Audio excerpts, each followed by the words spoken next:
جو خوشبو لائے ہے پھول لائے ہے، خوشبو لائے ہے پھول لائے۔ الحمدللہ رب العالمین والصلاة والسلام على سید الانبیاء والمرسلین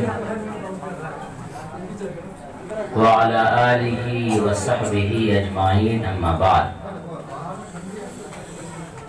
فاعوذ باللہ من الشیطان الرجیم، بسم اللہ الرحمن الرحیم۔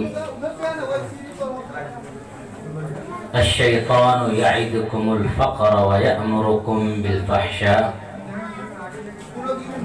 واللہ یعدکم مغفرۃ منہ وفضلا واللہ واسع علیم۔ وقال النبی صلی اللہ علیہ وسلم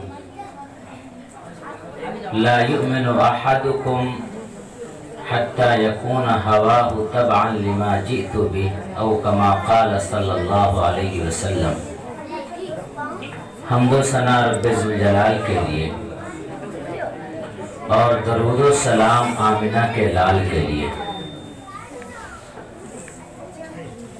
حضرات علماء کرام، معزز سامعین و سامعات، آج کی مجلس علم کی نسبت سے سجائی گئی ہے۔ علم ہمیں وقار سکھاتا ہے، علم ہمیں سنجیدگی سکھاتا ہے، علم ہمارے چال ڈھال کو معیار دیتا ہے، اور سب سے بڑھ کر علم ہمیں ہمارے اللہ کی پہچان سکھاتا ہے۔ میں نے جو قرآن پاک کی آیت آپ کے سامنے پڑھی ہے، وہ دراصل اس دور میں، اس زمانے میں جب ہم جی رہے ہیں، بڑی تیزی سے ہم کو دھوکہ دیا گیا، اور ہم اس قدر دھوکہ کھاتے گئے کہ اچھی چیزیں ہمیں خراب لگنے لگی ہیں اور خراب چیزیں ہمیں اچھی لگنے لگی ہیں۔ اللہ تعالیٰ نے قرآن میں جگہ جگہ علم کے بارے میں فرمایا۔ حضرت مولانا جمال عبد الناصر صاحب ہمارے بڑے ہیں، انہوں نے آپ کے سامنے تفصیل سے بات رکھی۔ علم کا ایک مقصد ہوتا ہے، علم کیوں سیکھا جائے، کتنا سیکھا جائے اور کیا علم سیکھا جائے، یہ اللہ تبارک تعالیٰ نے قرآن میں بیان فرما دیا ہے۔ رسول پاک صلی اللہ علیہ وسلم نے اس کی تفصیلات بیان کی ہیں۔ میں جو اصل بات آپ کے سامنے بیان کرنا چاہتا ہوں وہ یہ ہے کہ علم کی اہمیت ہم سب لوگ جانتے ہیں، کوئی ایسا نہیں ہوگا جو علم کی اہمیت کو نہ جانتا ہو، لیکن اس کے باوجود یہ علماء کرام آپ کو علم کی اہمیت کیوں سمجھاتے ہیں؟ یہ ایسے ہی ہے جیسے ایک شخص اپنے باپ کو گالی دے رہا ہو تو وہاں سے گزرنے والا ایک جملہ کہتا ہے، ارے کیا کر رہے ہو، یہ تمہارا باپ ہے۔ ایسا نہیں کہ اس آدمی کو معلوم نہیں ہے کہ یہ ہمارا باپ ہے، بلکہ اس کو احساس دلایا جا رہا ہے کہ یہ تمہارا باپ ہے، پھر بھی تم اس کے ساتھ ایسا سلوک کر رہے ہو۔ اسی طرح علم کی اہمیت آپ کو معلوم ہے، اس کے باوجود آپ کو علم کی اہمیت اس لیے سمجھائی جاتی ہے کہ شاید ابھی ہم یا ہماری بڑی تعداد اس علم کی طرف ابھی متوجہ نہیں ہوئی ہے۔ اسی وجہ سے علماء کرام ہر جگہ اسی موضوع پر آپ سے خطاب کرتے ہیں، اس لیے کہ علم کے بغیر آپ ترقی نہیں کر سکتے۔ پہلے کے زمانے میں جو بچہ نہیں پڑھتا تھا اس سے یہ کہا جاتا تھا کہ آپ اگر نہیں پڑھو گے تو آپ کو ہوٹل میں ڈال دیا جائے گا، لیکن آپ کو معلوم ہے اس وقت ہوٹل میں بھی جاہل آدمی کام نہیں کر سکتا ہے، ہوٹل میں بھی وہی کام کرے گا جو ہوٹل مینجمنٹ کا کورس کیا ہوا ہو۔ آپ کے بچے کو ایک زمانہ آئے گا ٹریکٹر چلانے کے لیے بھی جب تک سند نہیں ہوگی تب تک کچھ نہیں کر پائے گا وہ۔ کیا یہ افسوس کی بات نہیں ہے؟ کہ ایک آفس میں آپ کا بچہ کام کرے 5 گھنٹہ 6 گھنٹہ، اور اس سے کم محنت کرنے والا اسی آفس میں بیٹھ کر اس سے دگنی تنخواہ لے، صرف اس لیے کہ آپ نے یہ سوچا کہ ہمارا 7 سال کا بچہ ابھی سے کمائے گا تو ہمارے پاس زیادہ پیسہ آئے گا۔ آپ نے اس بچے کے اندر کوالٹی پیدا نہیں کی، اس بچے کے اندر وہ صفات پیدا نہیں کی جو صفات اس بچے کے اندر ہونی چاہیے، اس بچے کے ذہن کو ویسا نہیں بنایا جیسا آپ کا بچہ ہونا چاہیے، اس کو وہ معیار نہیں دیا جو اس کا معیار ہونا چاہیے، دنیا میں جینے کا سلیقہ آپ نے نہیں سکھایا جو اس کو سیکھنا چاہیے تھا۔ نتیجہ یہ ہوا کہ آپ کا بچہ ذہن رکھتے ہوئے، دماغ رکھتے ہوئے، ہاتھ اور پیر رکھتے ہوئے، طاقت اور قوت رکھتے ہوئے وہ انسان بے قیمت انسان بنا ہوا ہے۔ لہٰذا اپنے بچے کو معیار دیجیے، اور میں کہہ دوں وہ باپ ظالم ہے جو باپ اپنے گھر کی دیواروں پر تو محنت کرتا ہے کہ ہمارے گھر کی دیوار اونچی ہو جائے اور ایک منزل کے بعد دوسری منزل کی تعمیر ہو جائے اور ہمارے گھر کی دیواروں پر ٹائلز لگ جائیں اور ہمارے گھر کے فرش پر سنگ مرمر لگ جائے، لیکن اپنے گھر کو سجانے والا اور اپنے گھر کو پختہ اور مضبوط کرنے والا اور اپنے گھر کو نیا بنانے والا باپ اگر اپنے بچے کو تعلیم دے کر کے اسے اچھا نہیں بناتا، وہ ظالم ہے جو اپنے بچے سے زیادہ اینٹ اور پتھر سے محنت کرتا ہے۔ وہ اپنے بیٹے سے، اپنے اولاد سے محبت نہیں کر رہا ہے، وہ اینٹ سے، گارے سے، مٹی سے اور پتھر سے محبت کر رہا ہے، اور وہ سمجھتا ہے کہ ہم کامیاب زندگی گزار رہے ہیں۔ یاد رکھیے، اگر آپ اپنی اولاد کو اگر اینٹ پتھر کا مکان نہیں دیں گے، وہ بچے کہیں بھی رہیں گے، عزت سے رہیں گے، لیکن اینٹ پتھر کے مکان میں رہ کر کے اگر آپ اپنے بچوں کو تعلیم نہیں دیتے ہیں، وہ عزت کی زندگی نہیں گزار سکتے ہیں۔ اس لیے اگر آپ یہ چاہتے ہیں کہ اپنے بیٹے کو ہم نے کھلایا پلایا، اس کے لیے زمین خرید کر کے گھر بنا دیا تو کامیاب ہے، نہیں، ناکام ہے۔ جب جہنم میں آپ کے بچے جلیں گے، جب آفس میں دھکے کھائیں گے، جب دنیا کے اندر دیکھیں گے کہ ہم بے وزن ہیں، وہ کوسیں گے کہ میرے باپ نے اینٹ سے محبت کی، پتھر سے محبت کی، لیکن میرے باپ نے مجھ سے محبت نہیں کی۔ اور اس کے ساتھ ساتھ یاد رکھیے، تعلیم جو آپ کے بچے کو معیار دیتا ہے، تعلیم جو آپ کے بچے کی سوچ کو بلند کرتی ہے، تعلیم جو آپ کے بچے کو صحیح اور غلط کی تمیز کراتی ہے۔ اسی وجہ سے رسول اکرم صلی اللہ علیہ وسلم جس زمانے میں دنیا کے اندر تشریف لائے، اس زمانے میں چوری، بےایمانی، ڈکیتی، زناکاری، ہر طرح کی بدکاری بہت عام تھی، اور لوگ بتوں کی پوجا میں مست اور مگن تھے۔ یہ ہو سکتا ہے سب سے زیادہ خطرناک بات یہ تھی کہ ایک اللہ کو چھوڑ کر ہزاروں کی پوجا کرتے تھے۔ یہ ہو سکتا تھا کہ اللہ تبارک تعالیٰ سب سے پہلے قل هو اللہ احد نازل کرتا کہ لوگوں سنو، اللہ ایک ہے، اللہ ایک ہے، اس کے علاوہ کسی اور کی عبادت نہ کرو۔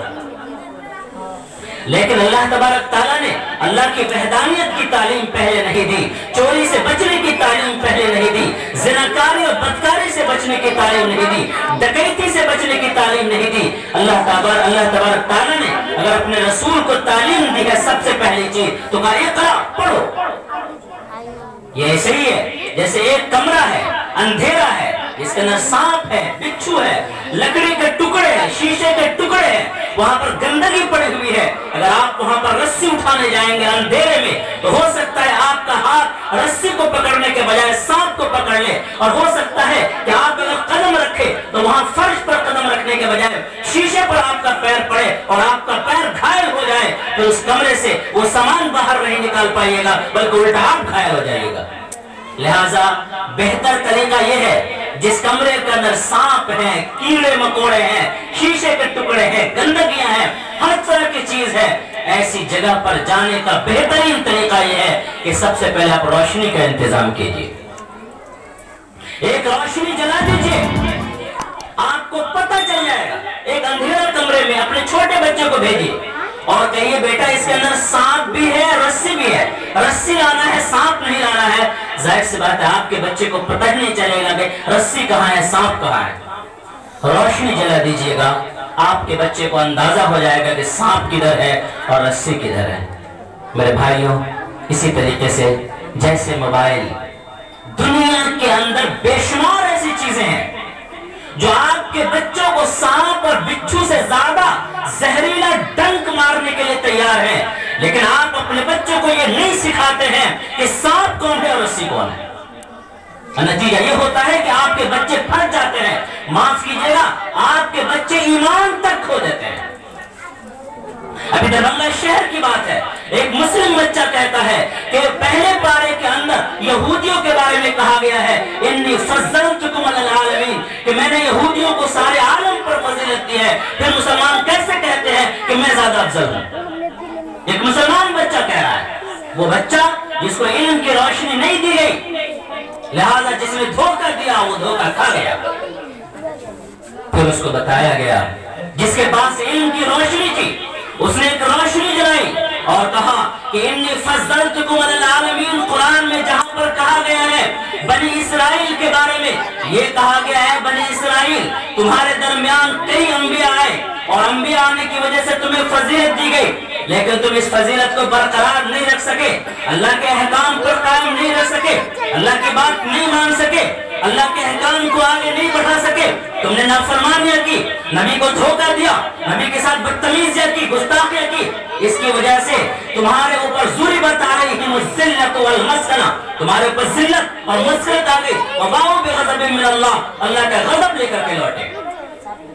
یہ علم نہیں آپ کے بچے کو، آپ کا بچہ دھوکہ کھا گیا۔ میرے بھائیوں، موجودہ ماحول میں بے حیائی، بے غیرتی، بے دینی اور شیطنت اور طاغوتیت اور دجالیت اتنی زیادہ بڑھ گئی ہے کہ آپ کے بچے کے ایمان کی سلامتی مشکل ہے اگر بچے کو علم کی روشنی آپ نہیں دیں گے۔ جیسے کہ اندھیرے روم کے اندر، اندھیرے کمرے کے اندر آپ کا بچہ جائے گا تو سانپ سے نہیں بچ سکتا، اس لیے کہ اس کو پتہ نہیں کہ سانپ کدھر ہے۔ اس لیے رسول اکرم صلی اللہ علیہ وسلم پر جو سب سے پہلی وحی نازل ہوئی ہے وہ اقرأ بسم ربک الذی خلق، کہ پڑھو تمہارے اندر علم کی روشنی آ جائے گی، تم سب کچھ سیکھ لو گے۔ ایک بڑے بزرگ نے صحیح کہا ہے، اپنے بچوں کو قرآن سکھا دو، قرآن تمہارے بچوں کو زندگی سکھا دے گا۔ لیکن اگر آپ قرآن نہیں سیکھتے ہیں تو ابھی نعت پڑھی گئی، آپ کے بچے بھی جھوم رہے تھے اور آپ بھی جھوم رہے تھے، جس نبی کی شان میں نعت پڑھی گئی ہے اس نبی نے آپ کی اور ہماری شکایت کی ہے اللہ تبارک تعالیٰ سے، جو قرآن کے اندر مذکور ہے وقال الرسول یا رب ان قوم اتخذوا هذا القرآن مهجورا، رسول نے کہا اے رب، اے پروردگار، میری اس قوم نے قرآن کو چھوڑ دیا ہے۔ جس نبی کے پر نعت پڑھ کر کے آپ جھوم رہے ہیں وہ نبی آپ کی اور ہماری شکایت کر رہے ہیں، جس نبی کے عشق کا دعویٰ کرتے ہیں وہ نبی آپ کی اور ہماری شکایت کرتے ہیں۔ اور علماء جانتے ہیں شکایت کا لب و لہجہ وہی ہے جو حضرت نوح علیہ السلام کا لب و لہجہ تھا۔ جیسے نوح علیہ السلام نے اپنی قوم کی شکایت کی تھی کہ اے اللہ، اے رب، میں نے اپنی قوم کو رات دن پکارا، میری قوم نے میری بات نہیں مانی، تو اللہ تبارک تعالیٰ نے آسمان سے بھی پانی برسایا اور زمین سے بھی پانی ابلا اور سارے کے سارے غرق ہو گئے۔ اسی نوعیت، اسی لب و لہجے کی یہ شکایت ہے اللہ تبارک تعالیٰ سے، وقال الرسول یا رب ان قوم اتخذوا هذا القرآن مهجورا۔ لیکن ہمارے نبی جو رحمت للعالمین ہے انہوں نے دعا فرما دی کہ اے اللہ میری ساری امت کو اکٹھے ہلاک مت فرما۔ تو آج ہم قرآن کو چھوڑے ہوئے ہیں، اس کے باوجود اگر زندہ ہیں، سلامت ہیں، تو صرف اس وجہ سے کہ ہم کو ہمارے رسول پاک صلی اللہ علیہ وسلم کی دعا لگی ہوئی۔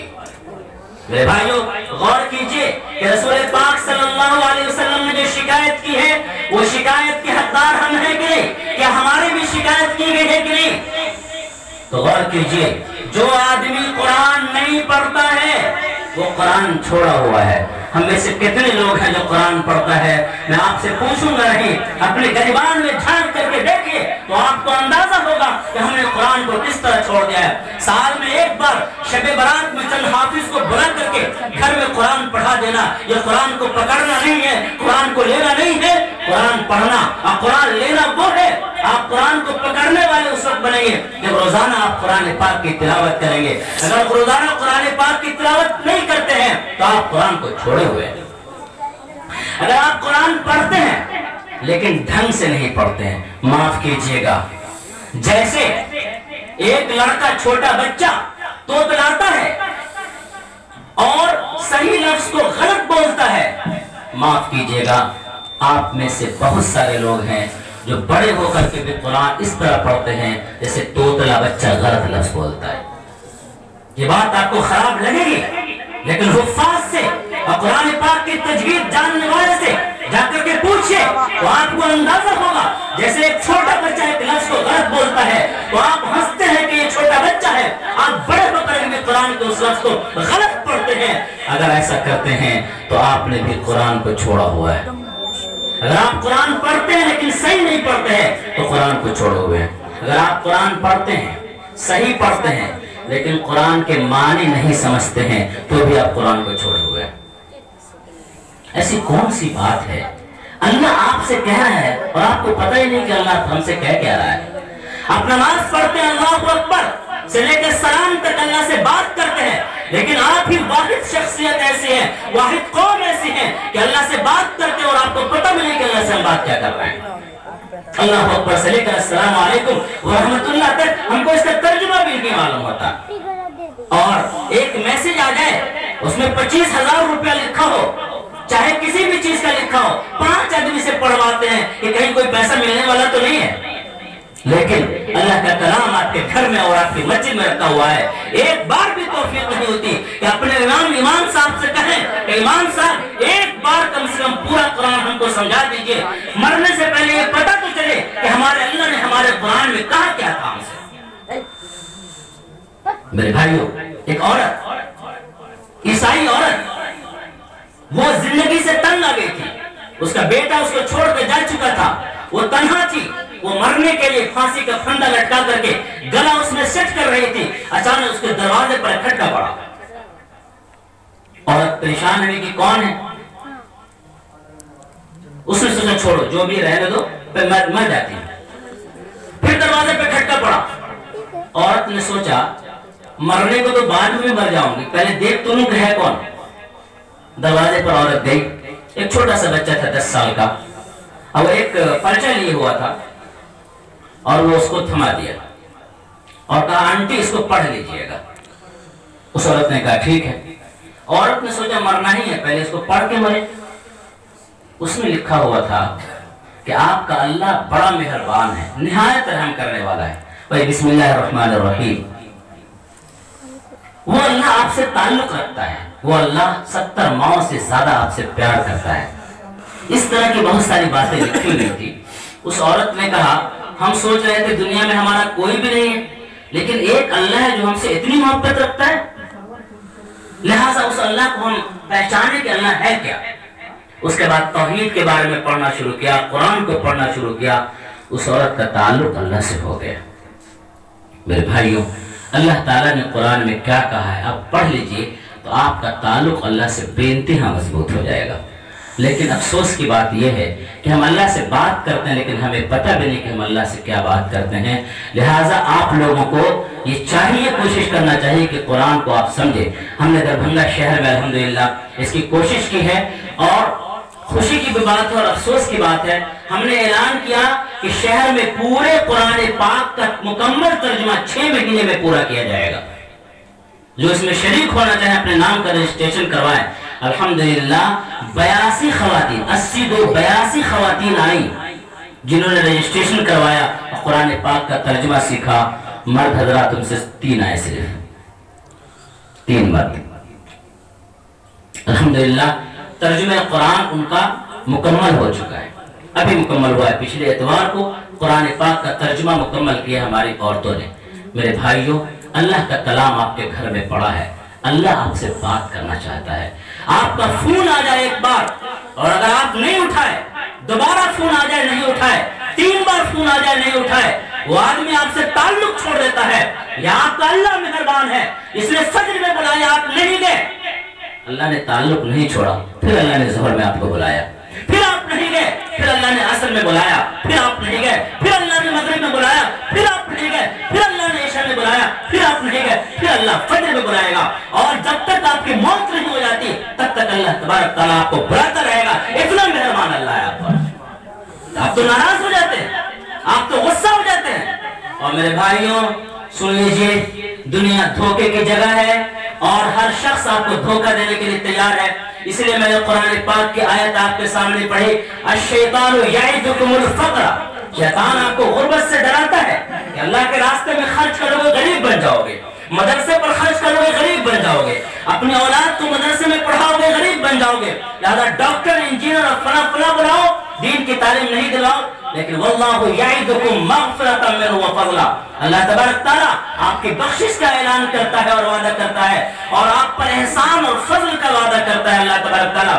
اور آپشن آپ کے پاس ہے کہ آپ اللہ کے وعدے کو چنیے یا شیطان کے وعدے کو چنیے. آپ دنیا دھوکے کی جگہ ہے, اس لیے جیسے کسی کالج میں, کسی یونیورسٹی میں, کسی کورٹ میں, کسی کچہری میں جگہ جگہ لوگ دھوکہ دینے کے لیے تیار ہوں, تو گیٹ پر ایک آدمی جو آپ کا خیر خواہ ہے وہ کہہ دیتا ہے کہ یہاں فلاں فلاں جگہ پر دھوکہ ہوتا ہے, بچ کر کے جانا, اور فلاں صاحب ہے انہی سے ملنا ورنہ دھوکہ کھا جاؤ گے.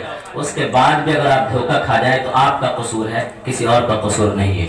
میرے بھائیوں, جس دن آپ اور ہم پیدا ہوئے تھے اس دن ہمارے کان میں ایک بات کہہ دی گئی تھی, پیدائش کے دن ہمارے کان میں ایک بات کہہ دی گئی تھی. وہ بات یہ تھی کہ اے پیدا ہونے والے بچے, اب تم آنکھ کھولو گے, اب بڑے ہو گے. کوئی آدمی یہ کہے گا کہ مکان بڑی چیز ہے, دولت بڑی چیز ہے, عزت بڑی چیز ہے, شہرت بڑی چیز ہے, لیکن اے آنکھ کھولنے والے اور اب پیدا ہونے والے, اے دنیا میں قدم رکھنے والے بچے, سن لو, اللہ اکبر, اللہ سب سے بڑا ہے. دنیا دھوکہ دے گی تم کو کہ فلاں بڑا فلاں بڑا, لیکن یاد رکھنا کہ اللہ سب سے بڑا ہے. اب آپ کہیں گے کہ بچپن میں کہا گیا تھا, پیدا ہوئے تھے تو ہم کو کیا پتا کیا کہا گیا تھا. اس لیے اللہ تبارک تعالیٰ نے انتظام یہ کیا کہ روزانہ دن میں 6 بار, دن میں 5 بار مسجد سے مائک لگا کر کے آپ کے کان تک یہ آواز پہنچائی جائے گی, اے کھیت میں لگے ہوئے, اے مکانات میں لگے ہوئے اور بیوی بچوں میں کھوئے ہوئے انسان, سنو, اللہ بڑا ہے اور سب سے بڑا ہے. اس کے باوجود بھی اگر آپ کو نہیں سمجھے, نہیں سدھرے, نہیں سمجھے, اور آپ کے دل میں یہ بات نہیں آئے کہ اللہ سب سے بڑا ہے, تو ایک دن آئے گا, ابھی تو آپ کے کان میں کہا گیا تھا کہ اللہ سب سے بڑا ہے, اس کے بعد ایک دن آئے گا کہ آپ کے سارے رشتہ دار کو بلایا جائے گا اور سارے گاؤں کے لوگوں کو بلایا جائے گا, اور آپ لیٹے ہوئے ہوں گے وہاں پر, اور آپ کے کان کے سینے کے پاس کھڑا ہو کر امام آپ کی میت پر جو بات کہے گا, سارے رشتہ داروں کو گواہ بنا کر, بستی کے ایک ایک فرد کو گواہ بنا کر کہ فلاں صاحب کا جنازہ اتنے بجے ہے, اور وہاں پر کھڑے ہو کر کے امام یہی کہے گا, اے مرنے والے, پیدا ہونے کے دن تم کو کہا گیا تھا کہ اللہ سب سے بڑا ہے, پوری زندگی تم سے کہا گیا کہ اللہ سب سے بڑا ہے, پتہ نہیں تم نے کس کو بڑا مانا کس کو بڑا نہیں مانا, مجھے پتہ نہیں ہے, لیکن آج دنیا سے جاتے ہوئے پھر سن لو, اللہ اکبر, اللہ سب سے بڑا ہے. میرے بھائیوں, ہوش میں آئیے, دنیا آپ کو دھوکہ دے رہی ہے, آپ کا اللہ اتنا بڑا ہے, اس سے بڑی کسی کی طاقت نہیں ہے, اس سے بڑی کسی کی قوت نہیں ہے. دنیا والے آپ کو یہ سکھانا چاہتے ہیں کہ ہماری طاقت بڑی ہے, ہم سے ڈرو, ہماری قوت بڑی ہے, ہم سے ڈرو, لیکن آپ اگر مسلمان ہیں اور دل میں آپ کے اللہ ہے اور رسول کی محبت ہے, دنیا کی کسی طاقت سے آپ کو ڈرنے کی ضرورت نہیں. اس لیے آپ کے گھروں کے اندر دیواروں پر پہلے لگا رہتا تھا, ان اللہ مع الصابرین, آپ نے سمجھا کہ ہمارے دیواروں پر برکت کے لیے لکھا ہوا ہے ان اللہ مع الصابرین, نہیں, آپ کو یہ سکھایا گیا تھا صبر کیجئے, ضبط کیجئے, جم جائیے, ثابت قدم رہیے, جو ثابت قدم رہتا ہے اللہ اس کے ساتھ ہو جاتا ہے. ان اللہ مع الصابرین, کتنا ساتھ ہوتا ہے. حضرت موسیٰ علیہ السلام کو کہا گیا کہ فرعون جو ظالم جابر ہے, جو بنی اسرائیل پر ظلم کر رہا ہے, اس بنی اسرائیل کو لے کر کے فرعون سے دور ہو جاؤ. جب موسیٰ علیہ السلام سب کو لے کر کے چلتے ہیں, آگے دریا آ جاتا ہے, پیچھے فرعون کا لشکر آ جاتا ہے. اگر آگے جاتے ہیں تو دریا میں ڈوبتے ہیں, پیچھے جاتے ہیں تو فرعون کا لشکر پکڑتا ہے, وہیں پر رک جاتے ہیں تو بھی مرتے ہیں. ایسے وقت میں جو موسیٰ علیہ السلام سے بات کہی گئی, لا تحزن ان معی ربی سیہدین, غم مت کرو, میرے ساتھ میرا اللہ ہے. جس کے ساتھ اللہ ہو جائے اس کو کوئی طاقت کچھ نہیں بگاڑ سکتی. میرے بھائیوں, جب تک قرآن میں الرحمن الرحیم کا لفظ رہے گا, تب تک آپ پر اللہ مہربان رہے گا۔ اور قرآن کے بارے میں جو اللہ تبارک تعالیٰ نے کہا اِنَّا عَرَضْنَا الْأَمَانَةَ عَلَى السَّمَاوَاتِ وَالْأَرْضِ وَالْجِبَالِ، یہ قرآن ہم نے آسمان کو دیا کہ تو لے لے۔ قرآن آسمان لینے کو تیار نہیں ہوا، یہ قرآن ہم نے زمین کو دیا کہ تو لے لے، زمین بھی قرآن کو لینے کو تیار نہیں ہوا۔ ہم نے یہ قرآن پہاڑ کو دیا کہ اے پہاڑ تو لے، پہاڑ بھی لینے کو تیار نہیں ہوا۔ اس قرآن کو انسان کے سینے میں اٹھا لیا۔ اس کا مطلب یہ ہے کہ جس انسان کا سینہ قرآن کو اٹھا سکتا ہے، اس کا ذہن، اس کا دماغ، اس کا دل، اس کی قوت آسمان سے زیادہ بلند ہے، زمین سے زیادہ وسیع ہے اور پہاڑ سے زیادہ مضبوط ہے۔ لیکن اس سے کٹ جائے تو توڑی بھی نہیں مول تیرا، قدر و قیمت تیری قرآن سے وابستہ ہے۔ تو پہلی چیز جو میں نے عرض کی، اگر قرآن آپ نہیں پڑھتے ہیں تو قرآن کو چھوڑے ہوئے ہیں۔ قرآن پڑھتے ہیں لیکن ٹھیک سے نہیں پڑھتے ہیں تو بھی قرآن کو چھوڑے ہوئے ہیں۔ قرآن پڑھتے ہیں، ٹھیک سے بھی پڑھتے ہیں لیکن معنی نہیں سمجھتے ہیں تو بھی آپ قرآن کو چھوڑے ہوئے ہیں۔ قرآن پڑھتے ہیں، صحیح پڑھتے ہیں، معنی بھی سمجھتے ہیں لیکن اس پر عمل نہیں کرتے ہیں تو بھی آپ قرآن کو چھوڑے ہوئے ہیں۔ قرآن پڑھتے ہیں، صحیح پڑھتے ہیں اور اس کا معنی بھی سمجھتے ہیں، عمل بھی کرتے ہیں لیکن قرآن کی تبلیغ نہیں کرتے ہیں، اس کی اشاعت نہیں کرتے ہیں، قرآن کے معنی کو پھیلانے کی کوشش نہیں کرتے ہیں، تب بھی آپ قرآن کو چھوڑے ہوئے ہیں۔ اور میرے بھائیوں، جو قرآن کو چھوڑا ہوا ہے وہ رسول صلی اللہ علیہ وسلم اس کی شکایت کر رہے ہیں، اس لیے دنیا کے دھوکے میں نہیں آئی۔ دو تین بات کہہ کر کے میں اپنی بات ختم کرنے کی کوشش کروں گا۔ پہلی بات یہ ہے، تعلیم ہمیشہ یکسوئی چاہتا ہے، یکسوئی، سناٹا ہونا چاہیے، سکون ہونا چاہیے، تب اچھی تعلیم انسان حاصل کر پائے گا۔ ہمارے یہاں ایسا ماحول بنا دیا گیا ہے کہ اس ماحول کی بنیاد پر ہمارے بچوں کا ذہن یکسو ہے ہی نہیں، وہ انتشار کا شکار ہے۔ کبھی موبائل کے ذریعے، ٹیلی ویژن کے ذریعے یہاں کا جھنجٹ، وہاں کا فساد، یہاں کا جھگڑا، فلاں کا رگڑا، ہر طرح کی چیزیں دنیا کے اندر پھیلا دی گئی ہے تاکہ آپ کے بچے سکون کے ساتھ قرآن کی، دین کی تعلیم حاصل نہ کر سکیں، اور ہم بھی اسی میں الجھے ہوئے ہیں۔ نضر ابن حارث نام کا ایک شخص تھا، جب رسول پاک صلی اللہ علیہ وسلم لوگوں کو قرآن سناتے تھے تو نضر ابن حارث نے کہا کہ کیسے ہم محمد صلی اللہ علیہ وسلم کے پاس سے لوگوں کو ہٹائیں۔ چنانچہ اس نے کیا، دو کام کیا۔ ایک کام یہ کیا کہ ایک کہانی کی کتاب خرید کر کے لائی، اور دوسرا کام یہ کیا کہ گانے والی عورتوں کو خریدا، اور ایک طرف کہانی کی کتاب پڑھنے والے کو رکھ دیا اور دوسری طرف گانے والی کو رکھ دیا، اور لوگوں سے کہا کہ اے لوگوں، کہاں تم محمد کی بات سننے جا رہے ہو؟ محمد سے اچھی کتاب میرے پاس ہے، اس کتاب کو پڑھو۔ اور اے لوگوں، کہاں تم قرآن سننے جا رہے ہو؟ اس سے اچھی چیز ہمارے گانے والی عورتیں، اس کو سنو۔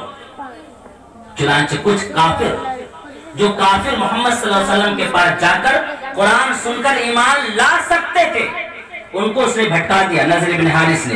چنانچہ کچھ لوگ قرآن کو چھوڑ کر کے اس کتاب کو سننے کے لیے چلے گئے جو نضر ابن حارث نے لایا تھا، اور کچھ لوگ قرآن کو چھوڑ کر اس گانے کو سننے چلے گئے تھے جس گانے کو، گانے والی کو نضر ابن حارث نے لایا تھا۔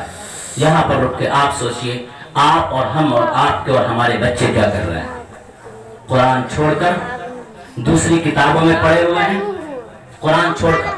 مولانا نے بھی عرض کیا، میں یہ نہیں کر رہا ہوں دوسری تعلیم حاصل نہیں کیجیے، لیکن یہ کہاں سے کہ قرآن کو چھوڑ کر کے دوسری تعلیم حاصل کیجیے آپ۔ اور دوسری بات یہ ہے کہ تعلیم چھوڑ کر کے ہمارے بچے گانے بجانے موبائل میں پڑے ہوئے ہیں۔ وہ سازش جو رسول پاک صلی اللہ علیہ وسلم کے زمانے میں مکہ المکرمہ میں ہوئی تھی، وہ سازش آج تک آپ کے ساتھ ہو رہی ہے اور آپ کے بچے دھوکے کھا رہے ہیں۔ میرے بھائیوں، جس طرح دریا میں جس کا بچہ تیرنا نہ جانتا ہو، اس بچے کو دریا میں ڈال دیجئے تو وہ ڈوب جائے گا، اسی طرح اگر آپ کے بچے کو علم نہیں سکھایا، اللہ ایک ہے یہ نہیں سکھایا، رسول کیا ہے، قرآن کیا ہے اور دین کیا یہ نہیں سکھایا، اس کے بغیر اگر معاشرے میں چھوڑتے ہیں تو اس بچے کو ڈوبنے کے لیے آپ چھوڑے ہوئے ہیں، اور اللہ تعالیٰ کیا سوال ہوگا آپ سے، کلکم رائن وکلکم مسئول عن رعیتہ، ہر ایک سے اس کے ماتحت کے بارے میں سوال ہوگا۔ تمہارا بچہ اگر کھانا نہیں کھاتا تھا، ایک وقت تک کھانا نہیں کھایا تو تم اس کو ڈانٹتے تھے، دو وقت تک کھانا نہیں کھایا تو تم زیادہ ڈانٹتے تھے، تیسرے وقت تک کھانا نہیں کھایا تم اس کی اچھی کلاس لیتے تھے، اور اگر 2 دن کھانا نہیں کھایا تو ڈاکٹر کے پاس لے جاتے تھے کہ ہمارا بچہ بیمار ہو گیا۔ لیکن اے بچے کے جسم کی فکر رکھنے والے ماں باپ، تمہیں یہ خیال نہیں ہوا کہ تمہارا بچہ ایک وقت کی نماز نہیں پڑھا تم نے اس کو چھوڑ دیا, دوسرے وقت کی نماز نہیں پڑھا تم نے اس کو چھوڑ دیا, تیسرے وقت کی نماز نہیں پڑھا تم نے اس کو چھوڑ دیا. گویا کہ اس کے جسم کی تم کو فکر ہے, اس کے ایمان کی اور اس کے اعمال کی تم کو فکر نہیں. میرے بھائیو, جس طرح سے 3 وقت کھانا کھائیں گے تب آپ صحت مند رہیں گے, آپ کا جسم صحت مند رہے گا, اسی طرح 5 وقت کی نماز پڑھیں گے تب آپ کا ایمان اور آپ کا اعمال سلامت رہے گا. لیکن میرے بھائیو, کوئی ایسا بے وقوف انسان ہے جو پورے ہفتے کھانا نہیں کھاتا ہے, صرف ایک دن جاتا ہے اور دکان سے 2 بسکٹ خرید کر کے بغیر پانی کے 2 بسکٹ کھا لیتا ہے, کیا وہ انسان زندہ رہے گا؟ میرے بھائیو, جس طرح ہفتے میں ایک بار صرف 2 بسکٹ کھانے والا انسان زندہ نہیں رہ سکتا, میرے بھائیو ہفتے میں صرف ایک بار جمعے میں آ کر 2 رکعت نماز ادا کر کے آپ چاہیں گے کہ آپ کا ایمان اور آپ کے اعمال سلامت رہے. میرے بھائیو, ایسا نہیں ہو سکتا. اس لیے بیدار ہوئیے, اللہ تبارک تعالیٰ پکار رہا ہے, اللہ آپ کا انتظار کر رہا ہے, اللہ آپ کو بلا رہا ہے, اللہ آپ کو آواز دے رہا ہے. اب آپ کے پاس 2 آپشن ہے, یا تو آپ اللہ بلا رہا ہے چلے جائیے, اور اگر نہیں جائیے گا تو جس طرح نالائق بچے کو 4 آدمی اٹھا کر کے اسکول لاتا ہے, اسی طریقے سے ایک دن ایسا آئے گا کہ اگر آپ اللہ کے بلانے پر اللہ کے دربار میں نہیں جا رہے تو بستی کے 4 آدمی اٹھا کر کے آپ کو قبرستان پہنچائیں گے. اللہ کے پاس تو جانا پڑے گا, چاہے آپ اپنی مرضی سے جائیے چاہے لوگوں کے کندھوں پر جائیے.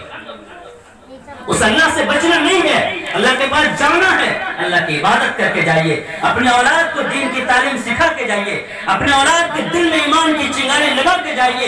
اگر گھر نہیں دیجیے گا چل جائے گا. میرے بھائیو, تعلیم دیجیے, علم دیجیے ان کو, اور جو دنیا دھوکہ دے رہی ہے اس دھوکے سے بچیے. تو گھروں کے اندر تو ان اللہ مع الصابرین لکھا رہتا ہے, اس کا مطلب یہ ہے اللہ صبر کرنے والوں کے ساتھ ہے. اسی طریقے سے گھروں کے اندر دیکھا ہوگا نصر من اللہ وفتح قریب, آپ نے سوچا کہ شاید ہمارے گھر میں برکت کے لیے, نہیں, نصر من اللہ, اللہ کی طرف سے مدد آئے گی, وفتح قریب, انقریب فتح ملے گی, انقریب جیت ہوگی, انقریب آپ کے لیے راستہ کھلے گا. یہ اللہ تبارک تعالیٰ کا اعلان ہے. ایک آخری آیت اور اس کا ترجمہ کر کے میں اپنی بات ختم کروں گا. اللہ تبارک تعالیٰ نے جب سیدنا آدم علیہ السلام کو اس دنیا کے اندر بھیجا تو سب سے پہلا جملہ جو اللہ تبارک تعالیٰ نے کہا, قُلْ اهْبِطُوا بَعْضُكُمْ لِبَعْضٍ عَدُوٌّ, اترو زمین پر, تم میں سے لوگ ایک دوسرے کے دشمن ہوں گے. تو دشمنی تو ہوگی. آگے جو اللہ تبارک تعالیٰ نے کہا وہ ہمارے لیے غور کا موضوع ہے. فَإِمَّا يَأْتِيَنَّكُم مِّنِّي هُدًى, پس اگر تمہارے پاس میری جانب سے یعنی اللہ کی طرف سے ہدایت آ جائے, قرآن کی شکل میں, حدیث کی شکل میں ہدایت آ جائے, اب تمہارے پاس آپشن ہے. فَمَن تَبِعَ هُدَايَ, جو میری ہدایت کی پیروی کرے گا, فَلَا خَوْفٌ عَلَيْهِمْ وَلَا هُمْ يَحْزَنُونَ, اس پر کوئی خوف نہیں ہوگا, اس پر کوئی غم نہیں ہوگا. اگر آپ خوف میں مبتلا ہیں اور غم میں مبتلا ہیں تو اس کا ایک حل ہے کہ اللہ تبارک تعالیٰ کی تابعداری کیجیے. یہ ارادہ جو قائم کیا گیا ہے اس کا بھی مقصد یہ ہے کہ علم سیکھیے, اور علم وہ سیکھیے جس کے ذریعے اللہ کی پہچان ہو جائے. علم وہ سیکھیے جس سے آپ جان سکے کہ آپ کا اللہ آپ سے کیا کہہ رہا ہے. علم وہ سیکھیے میرے بھائیوں, ورنہ آپ کو دھوکہ دیا جا رہا ہے. یہ عید کیسے جوڑی جائے گی, اس کو ایک علم بنا دیا گیا اور سارے کے سارے لوگ اس کو علم سیکھ رہے ہیں اور سمجھ رہے ہیں کہ بہت بڑا علم والے بن گئے. یہاں بجلی کا تار کیسے فٹ کیا جائے گا, اس کا علم بنا دیا گیا. یہ جو ورک ہے, جو کام ہے, اس کام کو علم بنا دیا گیا.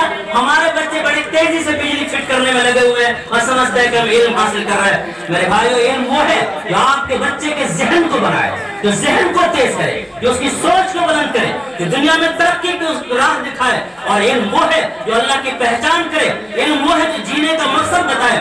اس لیے اپنے بچے کو اس علم سے, دین سے محروم نہیں کیجیے. اللہ تبارک تعالیٰ ہم سب کو کہنے سننے سے زیادہ عمل کی توفیق نصیب فرمائے. وآخر دعوانا الحمدللہ رب العالمین. Hey there. Subscribe to my channel. And also press this bell icon.